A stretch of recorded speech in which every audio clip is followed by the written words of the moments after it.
Dewan Perwakilan Rakyat Daerah Provinsi DKI Jakarta menggelar rapat paripurna pengambilan sumpah dan janji anggota DPRD DKI Jakarta terpilih periode 2019-2024 di ruang rapat paripurna DPRD DKI Jakarta, Jakarta Pusat, Senin pagi.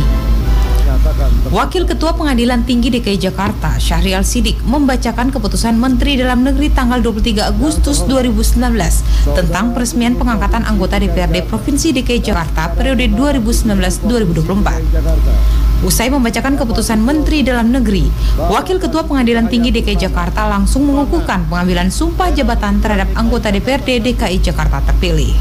Ketua DPRD DKI Jakarta periode 2014-2019, Prasetyo Edi Marsudi, menilai anggota Dewan baru memiliki tugas yang berat karena dituntut harus menguasai akar masalah yang ada di ibu kota. Salah satu pekerjaan rumah yang harus diselesaikan anggota Dewan periode 2019-2024 yakni kekosongan kursi Wakil Gubernur. Hajah Idah Mahmuda. Untuk itu kami sampaikan ucapan terima kasih dan penghargaan setinggi-tingginya kepada para undangan yang telah meluangkan waktu untuk menghadiri rapat paripurna ini. Hari ini kita akan melaksanakan pengucapan sumpah janji anggota DPRD Provinsi DKI Jakarta masa jabatan tahun 2019-2024. Melalui pemilu 2019, rakyat Indonesia telah menentukan pilihannya secara langsung para wakilnya yang duduk di lembaga legislatif tingkat nasional dan daerah, DPRD, DPD, dan DPRD tingkat 1, 2, serta pimpinan nasional sebagai Presiden dan Wakil Presiden Republik Indonesia yang akan memimpin negara dan bangsa ini dalam kurun waktu 5 tahun mendatang. Abdul Aziz. Dalam perolehan kursi partai politik pada pemilu 2019, PDI Perjuangan menempati posisi pertama dengan perolehan 25 kursi, Gerindra menempati posisi kedua dengan perolehan 19 kursi, dan PKS menempati posisi ketiga dengan perolehan 16 kursi. Sementara total kursi DPRD DKI sebanyak 106 kursi. Usai pelantikan anggota DPRD DKI Jakarta periode 2019-2024 terlihat momen hangat di mana Gubernur DKI Jakarta Anies Baswedan menyapa dua pendahulunya yakni Basuki Cahayapurnama dan Jarod Saiful Hidayat. I Gusti Ayustrianingsih, Denny Eko, JAK TV. Ya, kembali lagi di Newsroom pemirsa, kami masih membahas menanti kinerja DPRD penyeimbang Pemprov DKI Jakarta. Selamat atas pelantikannya Mas Idris. Dan selamat terpilih kembali Pak Muhayar. Terima kasih Bapak Nanda. Pak Muhayar, Anda pernah duduk di DPRD 2 periode yang lalu. Iya. Apakah Anda melihat ada perbedaan kondisi saat 10 tahun yang lalu dengan sekarang? Ya, saya kira banyak ya. Sekarang 10 tahun waktu yang lama dalam ukuran periode 2 periode. Jadi dari segi penataan kotanya mengalami suatu perubahan. Kemudian juga model pemilihan gubernurnya juga sudah berbeda. Kalau kebetulan saya tahun 99 sampai 2009, di mana gubernur kan belum dipilih secara langsung. Pada saat itu masih dipilih oleh anggota dewan. Nah sekarang kepala daerah itu dipilih langsung oleh rakyat. Nah, itu perubahannya otomatis menjadi suatu yang sangat mendasar berkaitan dengan hubungan eksekutif dan legislatif. Ya. Baik, Mas Idris, ini kan kita akan membahas penyeimbang ya untuk Pemprov DKI Jakarta. Program apa saja yang mungkin akan dijalankan untuk penyeimbangan ini? Jadi pertama kalau dari kami PSI, kami membuka ruang kanal-kanal pengaduan masyarakat. Karena dari pengalaman kami belusukan, ini yang dirindukan kembali oleh warga Jakarta. Nah, makanya kami dari setiap pagi membuka ruang fraksi kami untuk seluruh warga Jakarta untuk bisa datang dan menyampaikan aspirasi. Terus juga di hari pertama kemarin, kami langsung menyapa, turun langsung ke masyarakat untuk menyerap aspirasi. Nah, harapannya ini menjadi langkah awal komitmen kami untuk menepati janji kampanye kami. Karena janji kampanye kami ini sederhana sebenarnya, tidak lupa sama warga setelah terpilih, seperti itu. Oke. Baik, dan Pak Muhayar sendiri dari fraksi PKS, program apa saja yang mungkin akan dijalankan untuk penyeimbangan? Pada prinsipnya kita punya falsafah ayo lebih baik. Artinya bagaimana kita sesuatu yang baik itu kita lanjutkan dan kita tingkatkan. Yang belum ada terus kita tingkatkan menjadi lebih baik lagi. Jadi berkaitan dengan kesejahteraan sosial, kecerdasan masyarakatnya. Kemudian juga Jakarta ini perlu kelestarian lingkungan hidup, penataan sampahnya, kemudian juga sarana transportasi, bagaimana udara itu menjadi sehat, udara itu menjadi segar. Ini menjadi penting. Jadi jangan sampai kualitas udara sehat di Jakarta itu sangat jelek gara-gara pencemaran sumber bergerak, yaitu misalnya kendaraan bermotor. Saya kira itu datanya yang terbesar, 70% daripada penyemaran udara tidak sehat adalah sumber bergerak, yaitu kendaraan bermotor. Nah, ini yang saya kira PKS senantiasa nanti bersama gubernur, kepala daerah, mari kita tingkatkan Jakarta menjadi lebih baik. Ya, berarti banyak yang harus dirubah atau direvisi ya? Saya kira iya. Mas Idris, hal apa saja menurut PSI yang akan harus dibenahi di Pemprov sendiri? Pertama, sebenarnya kalau dari kami prinsipnya pembenahan itu harus terjadi di parlemennya dulu. Kayak terjadi dari tata kelola parlemen lebih terbuka, terus juga lebih mempertanggungjawabkan apa kinerjanya. Nah, setelah dari situ, kalau kami mendorong juga eksekutif untuk fokus sama isu-isu strategis apa sih yang sebenarnya mau diselesaikan sama Jakarta hari ini, termasuk masalah lingkungan hidup yang tadi sudah disinggung oleh Pak Muhayyar harusnya menjadi prioritas utama, karena masalah kualitas udara ini permasalahan yang sebenarnya setiap hari kita hirup dan menjadi sangat penting gitu. Nah, kami sih mendorong hal-hal seperti itu. Nah, tata kelola ini harus dikelola secara terbuka dan transparan, termasuk dalam perencanaan penganggarannya, dan juga kami mendorong inklusivitas terhadap misalnya perempuan, anak, kaum disabilitas. Jadi hak-hak yang selama ini termarginalkan kami perjuangkan. Ya, apa yang akan dilakukan mungkin? Yang pasti sesuai dengan fungsi kami ya, ada anggaran pengawasan dan juga penganggaran pengawasan dan juga legislasi. Jadi produk-produknya terkait itu semua. Sejauh ini sih kami ingin mengoptimalkan di pertama di masalah penganggaran dan pengawasan. Karena produk legislasi kami melihat sudah banyak produk legislasi di DKI sebenarnya, yang perlu adalah penegakannya. Kita evaluasi penegakannya dalam fungsi pengawasan. Kayak gitu sih kalau dari kami. Baik, Pak Muhayyar, apa yang diprioritaskan Jakarta saat ini selain ya keburukan udara? Saya kira harus direvisi. Jakarta itu kita menginginkan layak huni. Jadi ada satu daerah yang misalnya satu rumah tangga yang tidurnya itu bergantian loh Bapak Nanda. Jadi kalau malam itu adalah ayahnya sama ibunya, kemudian anaknya nggak punya jatah kamar di rumahnya sendiri. Nanti ketika ayahnya pagi dan ibunya pagi siang bekerja, anaknya baru tidur. Nah, ini kita menginginkan suatu Jakarta yang layak huni. Oleh karenanya saya menginginkan tetap Jakarta sebagai ibu kota negara Republik Indonesia itu menjadi layak huni, dia itu dengan menyediakan rumah-rumah yang bisa dinikmati oleh warga Jakarta sendiri. Yang kedua saya kira juga masalah sampah gitu Mbak Panadaya. Sampah ini menjadi suatu masalah tersendiri. Karena dulu saya kira tahun 84-an lah ya, Jakarta itu pengolahan sampahnya, karena Jakarta sebagai ibu kota ada belahan barat dan belahan timur. Belahan barat di daerah Tangerang, belahan timur di Bekasi. Dan sampai sekarang pembuangan sampah orang Jakarta di sana. Dengan era zaman sekarang itu Jakarta saya kira pengolahan sampah itu tidak bisa lagi seperti itu, dibuang, diangkut keluar kota. Saya menginginkan bagaimana keterlibatan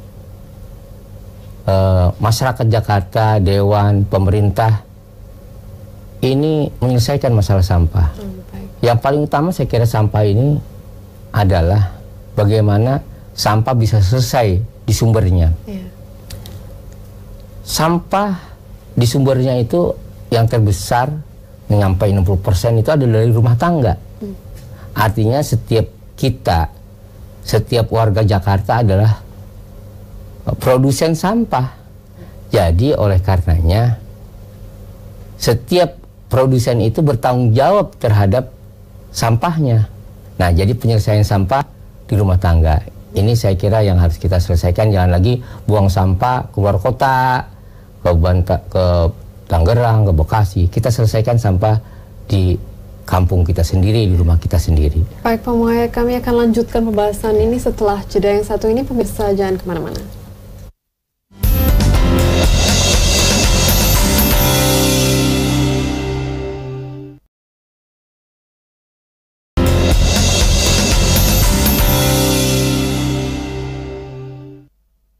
Ya, kembali lagi di Newsroom pemirsa, kami masih membahas menanti kinerja DPRD penyeimbang Pemprov. Mas Idris, sebagai fraksi baru di DPRD, seberapa besar peluang Anda dan teman-teman untuk melakukan agenda perubahan? Pertama, prinsipnya kami mulai dari apa yang kami bisa lakukan sendiri atas nama fraksi. Jadi kami bangun budaya kerja baru, standar baru dalam bekerja. Harapannya ada banyak pandangan masyarakat yang akhirnya melihat ada alternatif lain, ya kan, yang bisa jadi lebih baik terhadap tata kelola parlemen yang selama ini ada. Untuk agenda-agenda politik pada prinsipnya terkait prioritas, misalnya program-program pembangunan, kami menyadari pentingnya komunikasi terhadap semua pihak gitu. Kami bukan partai yang tertutup, menutup ruang komunikasi. Kami tahu kerja DPRD adalah kolektif, kolegial, terus juga ada lintas komisi, ada komisi itu sendiri dari berbagai partai.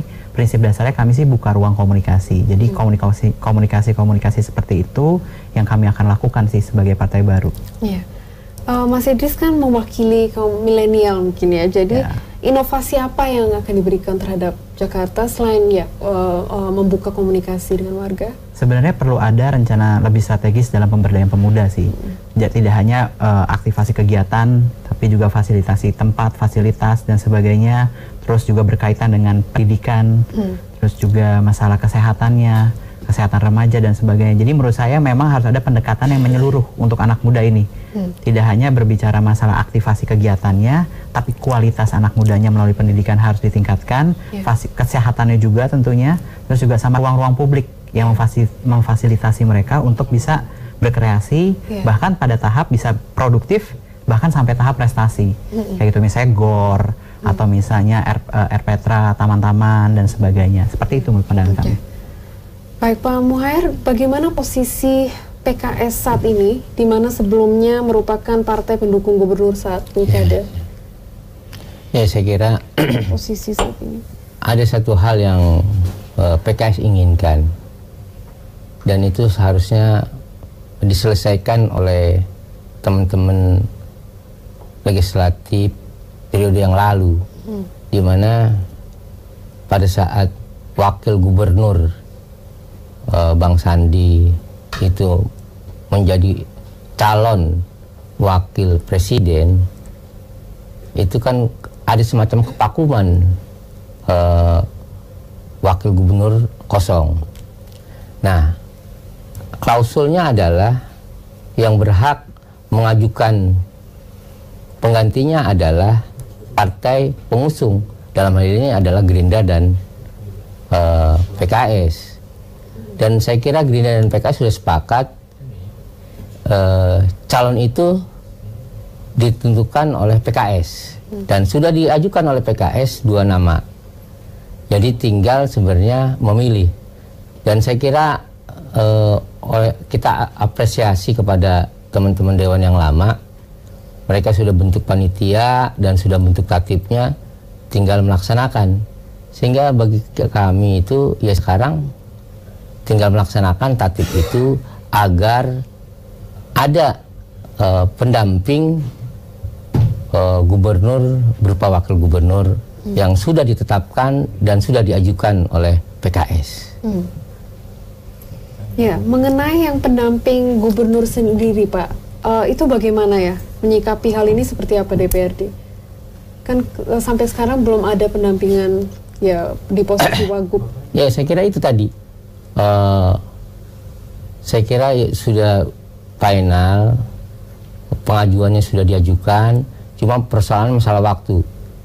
Saya cukup memahami kenapa anggota dewan yang lama belum segera memilih, karena memang pada saat-saat itu adalah saat-saat musim kampanye, baik kampanye legislatif maupun kampanye presiden. Jadi ini terabaikan, seharusnya pada saat itu tidak ada lagi. Tapi kita cukup apresiasi kepada dewan yang lama yang telah menentukan panitia, sudah membuat suatu tatib, tinggal pelaksanaan. Jadi tinggal saya dengan Bang Ihsan ini dan teman-teman partai lain di fraksi lain akan melakukan itu. Saya kira jangan sampai gubernur tidak ada pendampingnya. Iya. Oke. Itu harapan kita lah. Oke, baik Pak. Dan ya, Pak, kami akan lanjutkan pembahasan ini setelah jeda yang satu ini. Pemirsa jangan kemana-mana, tetaplah di Newsroom.